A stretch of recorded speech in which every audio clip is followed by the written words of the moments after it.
पंतप्रधान मोदी उद्या वर्धा दौऱ्यावर। वर्ध्यातल्या कार्यक्रमासाठी 3 दिवस एसटीच्या 760 बसेसचं बुकिंग।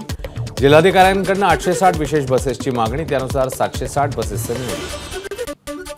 मुंबईचे माजी पोलीस आयुक्त संजय पांडेंचा काँग्रेसमध्ये प्रवेश।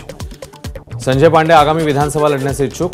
काही दिवसांपूर्वी संजय पांडेंनी अंधेरीमध्ये निवडणूक लढणार असल्याची केली होती घोषणा। नागपुरात इच्छुक उमेदवारांचे भावी आमदार असे होर्डिंग्स। जागा वाटप झालेलं नसतानाही रामटेक मतदारसंघातून विशाल बरबटे यांचे भावी आमदार अशा आशयाचे लागले बॅनर्स। बदलापूर लैंगिक अत्याचार प्रकरणी कल्याण न्यायालयात एसआयटीकडून 500हून अधिक पानांचं आरोपपत्र दाखल। आरोपी अक्षय शिंदेवर बदलापूर पोलीस स्टेशनमध्ये दाखल झालेल्या दोन्ही गुन्ह्यात 2 वेगवेगळी आरोपपत्र दाखल।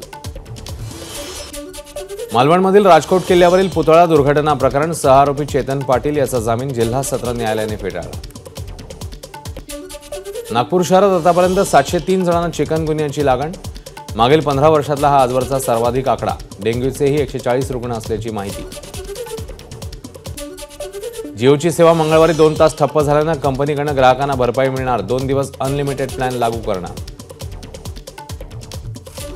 लेबनॉनमध्ये झालेल्या पेजर आणि वॉकी टॉकीत झालेल्या स्फोटात इस्रायलचा हात। हिजबुल्ला प्रमुख नसरल्ला यांचा आरोप। इस्रायलचा बदला घेणार असल्याचंही केलं स्पष्ट। एबीपी माझा, उघडा डोळे बघा नीट।